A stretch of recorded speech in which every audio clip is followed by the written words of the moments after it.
Jaxon Hunter.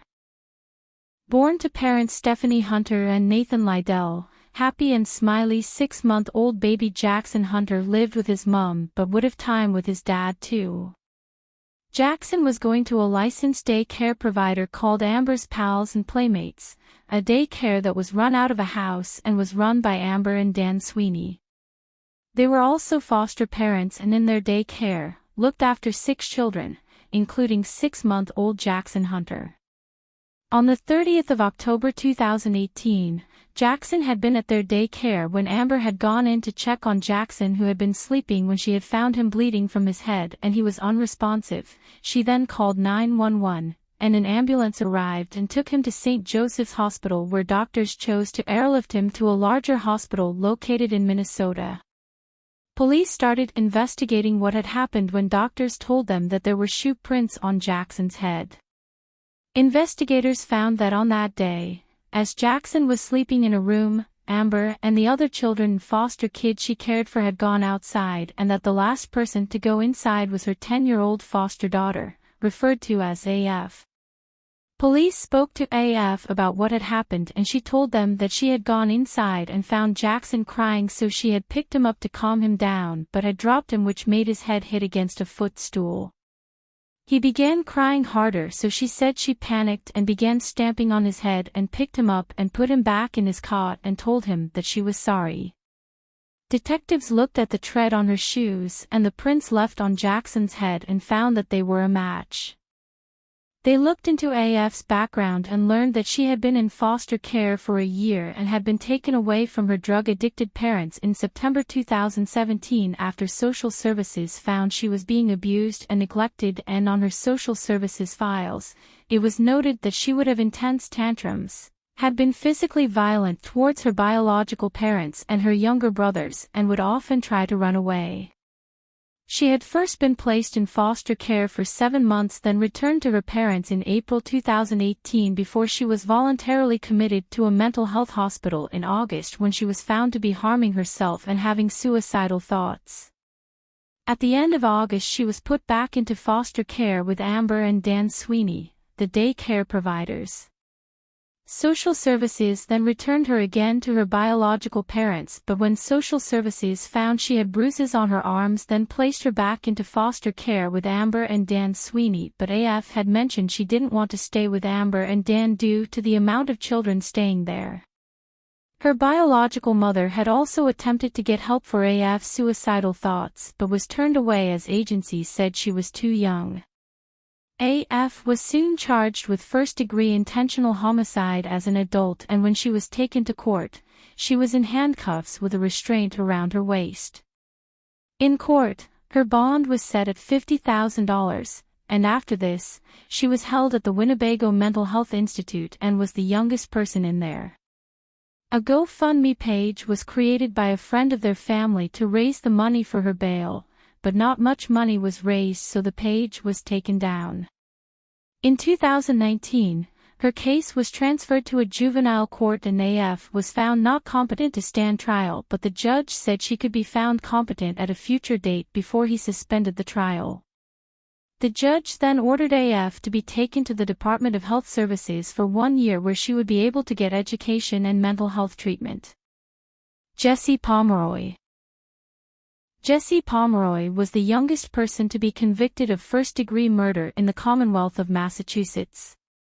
He was born to parents Thomas Pomeroy and Ruth and Snowman in 1859 and grew up in Charlestown in Massachusetts, where he had one older brother. Between 1871 and 1872, a lot of young boys were often tricked to going into isolated areas where they were attacked, being beaten with a fist, belt and a knife. Some of these young boys were left permanently scarred. In 1872, Jesse moved to South Boston with his mom and older brother.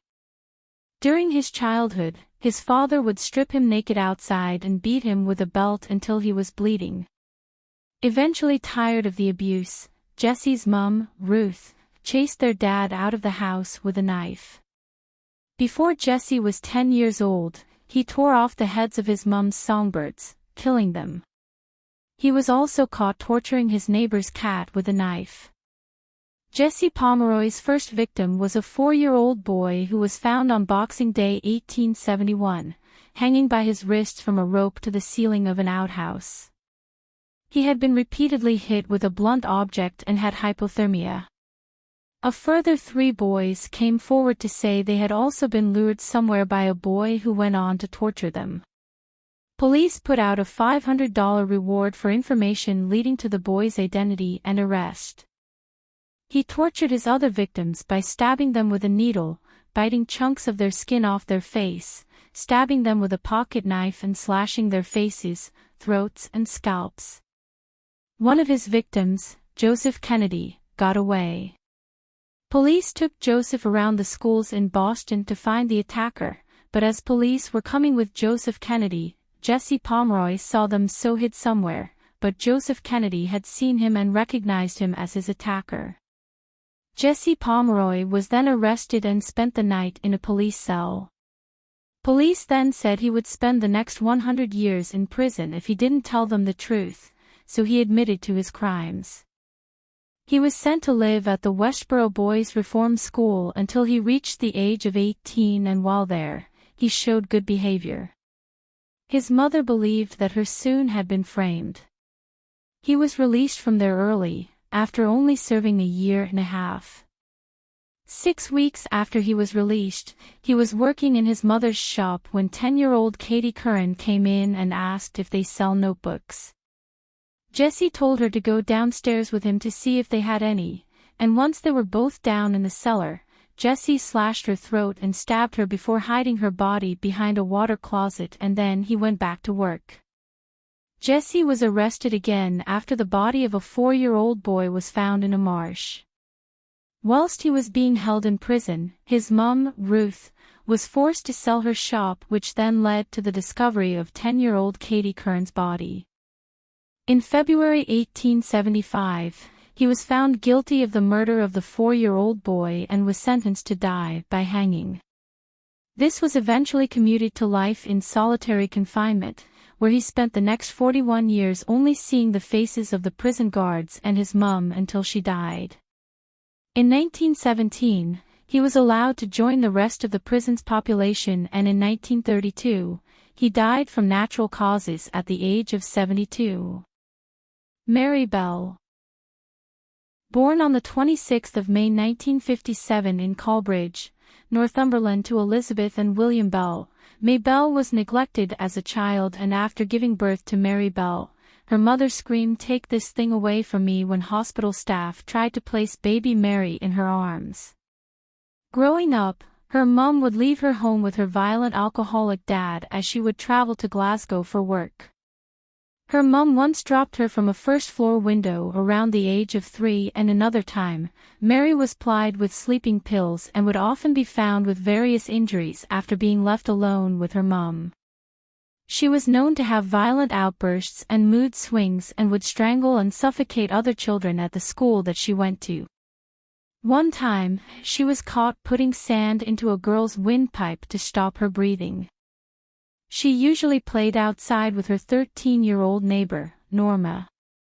On the 11th of May 1968, a 3-year-old boy was walking around bleeding, and later he told police that he had been on the roof of an air raid shelter with Norma and Mary Bell when he had been pushed off of the roof. That same evening, police received a call from the parents of 3 girls explaining how Mary and Norma had tried to strangle their daughters in a sandpit. Mary and Norma were questioned by police and both denied pushing the 3-year-old boy off of the roof, and when asked about strangling the 3 girls in the sandpit, Mary denied that had happened, but Norma told police how Mary had put her hands around each of the girls' throats and squeezed until they started to turn purple. Police let them both go with only a warning. On the 25th of May 1968, the day before Mary's 11th birthday, Mary was in the bedroom of an abandoned house on St. Margaret's Road with 4-year-old Martin Brown when she strangled him to death. His body was found that day at 3:30 p.m. by 3 children, lying on his back. Alerting people to their discovery, a workman called John Hall arrived and started CPR to try and revive Martin Brown. As he did, Mary and Norma arrived and stood in the doorway watching, but were quickly made to leave. They left and knocked at Martin Brown's aunt's house and said, "One of your sister's bairns has just had an accident. We think it's Martin, but we can't tell because there's blood all over him." The next day, on Mary's 11th birthday, Mary and Norma broke into and vandalized a nursery in Woodland Crescent. They ripped up books and left for notes claiming responsibility for the murder of Martin Brown. These notes were found the next day by nursery staff, but these were dismissed as a childish prank by police. 2 days later, they both knocked at the door of Martin Brown's mother and asked if they could see him. His mum said they can't as he had passed away, and Mary replied, "I know he's dead, I want to see him in his coffin." 3-year-old Brian Howe was last seen by his parents playing outside his house with his sibling and with Mary and Norma. He never came home and a search started. At 11:10 p.m., the searchers found his body hidden between 2 large concrete blocks.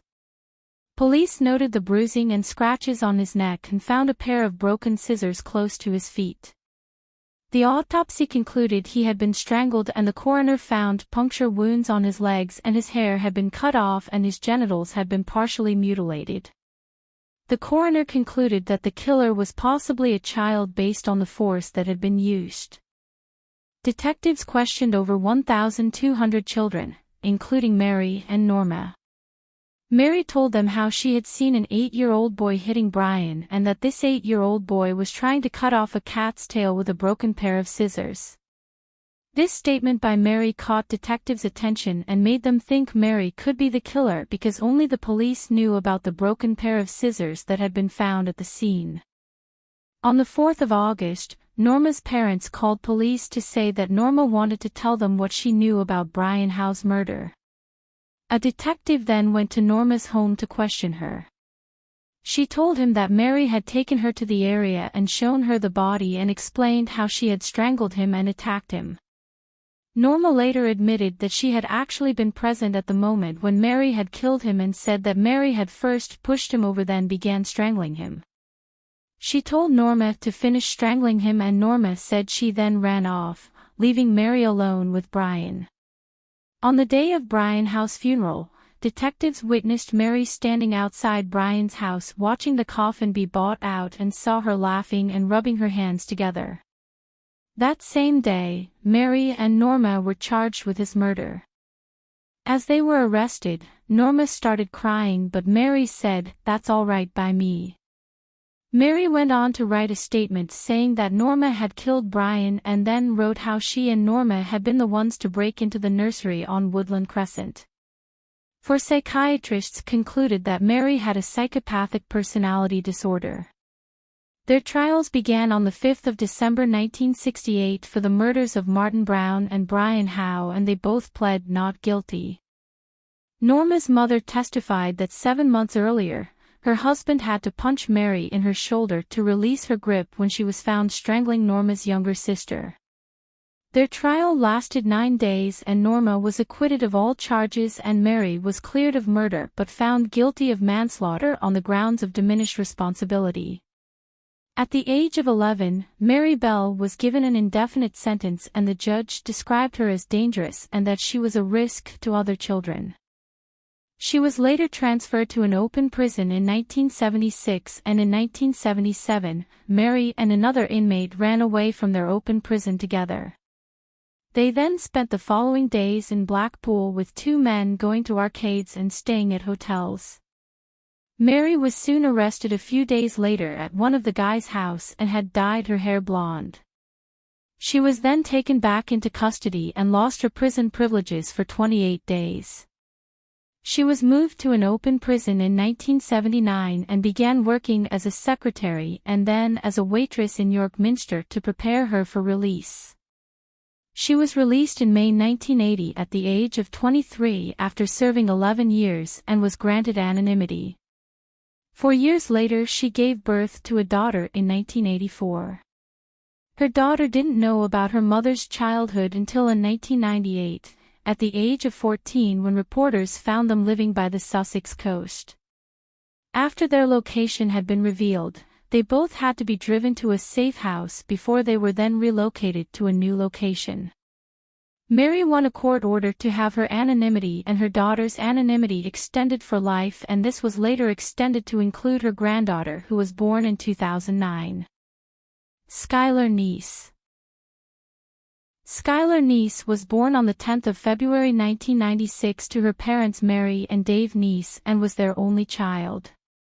She made friends with Sheila Eddy when she was in the 2nd grade, and they both went on to the same high school together in 2010. In high school, Sheila Eddy and Skylar Neese became friends with Rachel Schoaf. The three of them would drink and smoke weed together and sometimes skip school to hang out. Skylar and Rachel's friends and family would say that Sheila Eddy was a bad influence on Skylar and Rachel, and they would describe Sheila as a controlling and nasty person. People noticed that Rachel's personality would change when she was with Sheila. In 2011, the three of them had a sleepover together and Skylar witnessed Sheila and Rachel doing things with each other, and at that sleepover an argument happened between Skylar and Sheila, causing them to become distant from each other, and Sheila and Rachel became closer, excluding Skylar more. Skylar began tweeting things on Twitter hinting about knowing their secrets and that she could easily expose what she knew about them, and Skylar and Sheila were constantly arguing with each other on Twitter. Sheila and Skylar went to Myrtle Beach together in June 2012 for a week, but they spent the whole week arguing with each other, and once they got back home, Sheila told Rachel that she wants Skylar to die, and students and a teacher at their high school would hear them both talking about how they could get rid of a body. And Rachel told another student that she wouldn't care if Skylar died, and both Rachel and Sheila became paranoid about Skylar blackmailing them, although the three of them continued hanging out together, even though Skylar had been told about them wanting her dead. On the 5th of July 2012, Skylar completed her shift at the Wendy's restaurant she worked at when she came home at 10 p.m. She said goodnight to her parents, then went up to her bedroom. Rachel and Sheila called her to ask if she wanted to go on a ride with them at midnight. Sheila then parked her car outside and Skylar snuck out through a window, then got into the car with Sheila and Rachel inside. In Sheila's trunk was a shovel, clothes, towels and bleach, and they had knives hidden on them. They drove down a single-lane back road, parked the car, and the three got out and talked.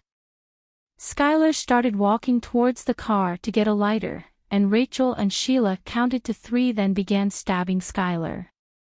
She tried running away but was tackled by Rachel, then they both continued stabbing her, before standing over her to watch her die. Skylar then asked, "Why?" before dying.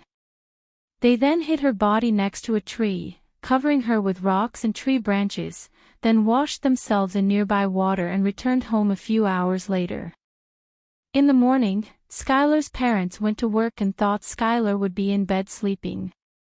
Her dad came home around midday so his car would be there for Skylar to use to go to work, but no one was home, and he saw that her bedroom door was locked, and he realized she had snuck out after spotting a bench under the window. He then called Sheila and asked if she had spoken to Skylar, and she told him she spoke to Skylar the night before but had not seen her. Skylar's mom then got home as the manager at the store Skylar worked at called to ask why Skylar hadn't showed up for work that day. Skylar's parents then called the police to report her missing. Sheila then admitted that she had seen Skylar that night but had picked her up at 11 p.m., went joyriding, and she had dropped Skylar home down the street from Skylar's home before midnight. Sheila and her mom came to the Neese's home to help in the search. CCTV was found showing Skylar that night getting into someone's car around midnight, but no one knew it was Sheila's car as everyone believed Sheila had been with her an hour before, so no one knew who this car was that Skylar had got into that night. During the time Skylar was missing, Sheila was constantly putting up statuses on Facebook and Twitter about missing Skylar and wanting her to come home, and during an interview 3 days after Skylar disappeared, Sheila said she had picked Skylar up that night at 11 p.m. and dropped her back just before midnight. When questioning Rachel, She maintained that she knew nothing, and on the 6th of July, Rachel went on a boat with her mom and her mom's friend, when they both noticed a cut on her ankle. More than a month went by with no new leads to where Skylar was, so her mom contacted state police, who then took over Skylar's case, and they issued warrants for Sheila and Rachel's electronics. During this time, Sheila was always asking Skylar's parents what was happening in the investigation and would always cry in front of them, but police told them that they think Sheila knows more than what she is saying and to not tell her anything about their investigation. At their school, rumors were circulating saying that Rachel and Sheila were involved in Skylar's death, and their community all believed they were both involved, and they were getting constant harassment online telling them to admit to what they had done to Skylar. Detectives noted how Rachel wanted nothing to do with the investigation and decided to question her. Rachel now changed her story and said that the three of them had gone in Sheila's car, and after getting out, Skylar had run off into the woods for no reason. Sheila and Rachel had tried to find her in the woods but couldn't. Sheila later heard this new story, so changed her story to match Rachel's version of events. Rachel's mental health was going downhill, and on one occasion, she had to be admitted to a psychiatric unit after locking herself in a room after fighting with her parents and threatening to commit suicide. Detectives noticed Rachel's behavior and brought her in for another interview on the 3rd of January. Rachel then came clean and told them everything that they had done to Skylar that night. Detectives then asked her why they had murdered Skylar, and Rachel said, "We just didn't like her anymore." Rachel then showed them where Skylar's body was, but investigators were unable to retrieve it for a few weeks due to the snow.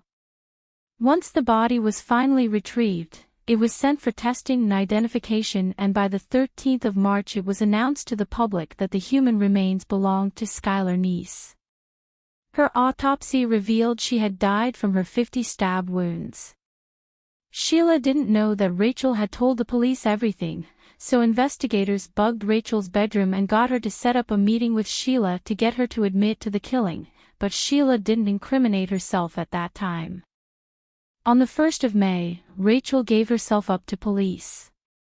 She was sent to trial, where she pled guilty to the murder of her friend, Skylar Niece.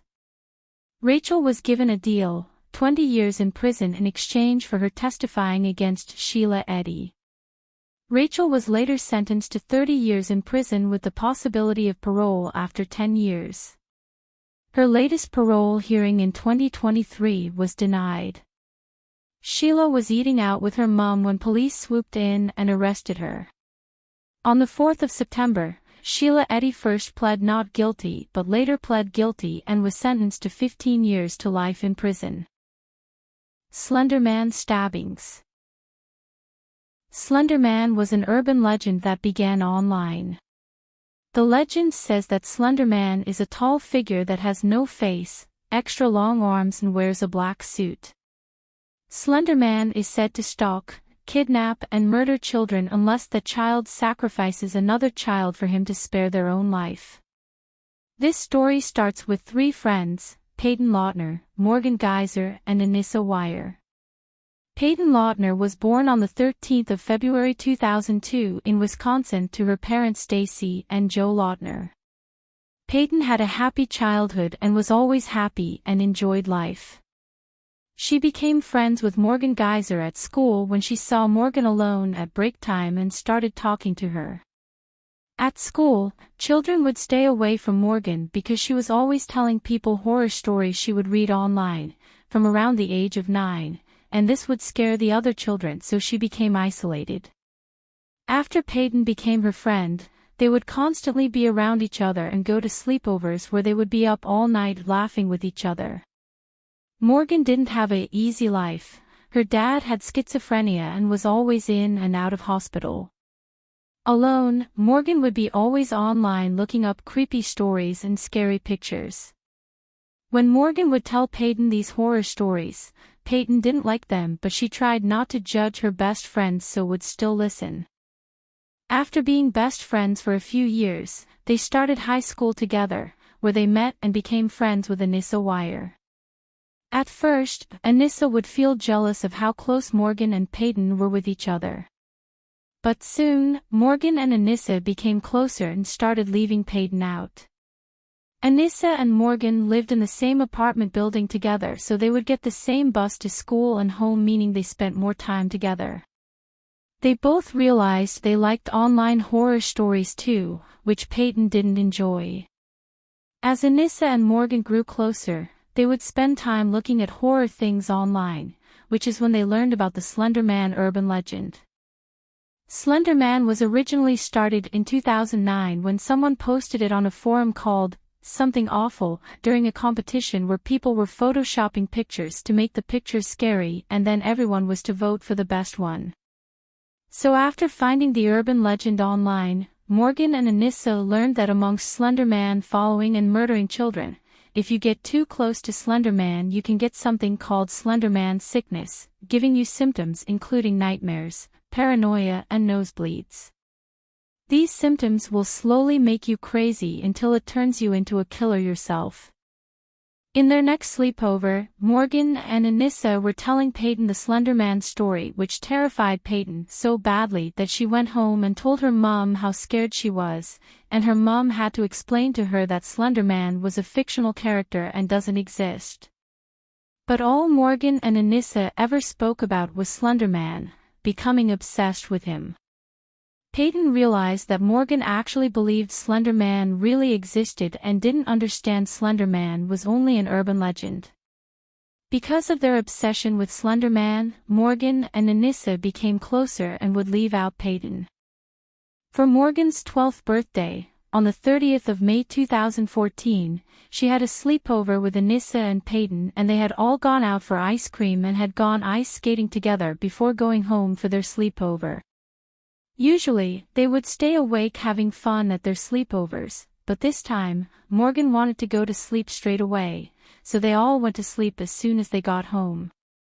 In the morning, Peyton woke up and noticed Morgan and Anissa were not in the bedroom, so she looked around the house for them and found them both sitting at Morgan's computer. The three of them then sat down to eat donuts for breakfast, and Morgan said they should all go to the park, so they all agreed. Morgan's mom drove them to David's park, then the three of them walked into the woods. Morgan then said they should play hide and seek and said she would count while Peyton and Anissa hide. As Morgan began counting, Anissa and Peyton ran off to start hiding when Anissa told Peyton that if she lays down, she would cover Peyton in leaves so that Morgan wouldn't be able to see Peyton under the leaves. Peyton agreed, so laid down while Anissa threw leaves on top of her until she couldn't see. She then heard Anissa run away, followed by footsteps and twigs snapping around her.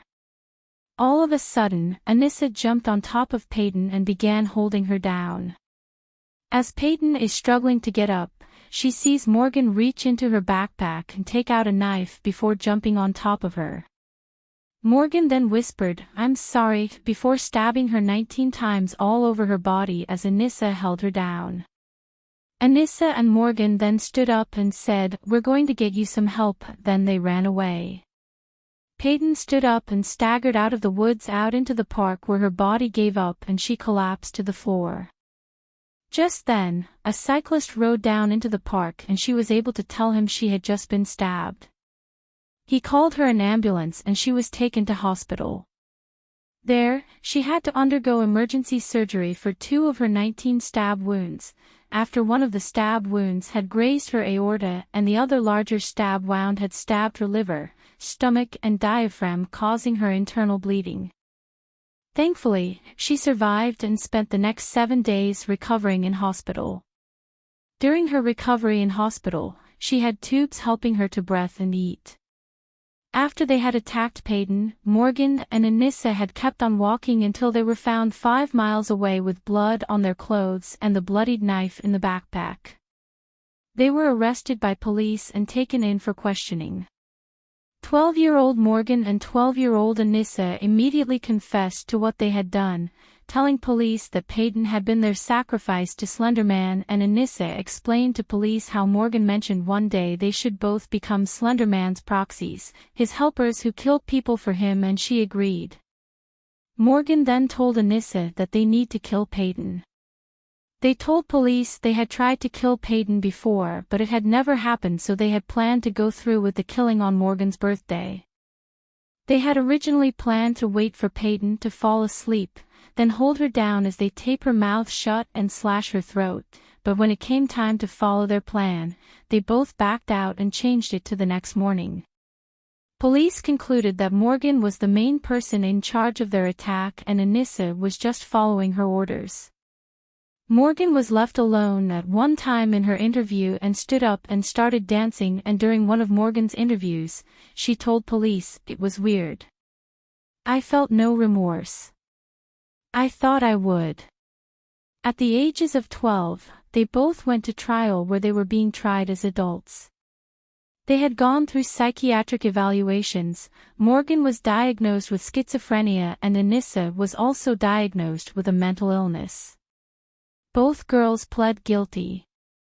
Morgan was sentenced to 40 years in a psychiatric unit and Anissa was sentenced to 25 years to life in a psychiatric unit.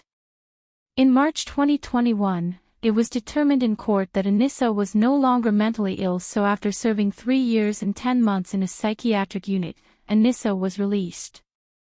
Morgan is still serving her sentence in a psychiatric unit.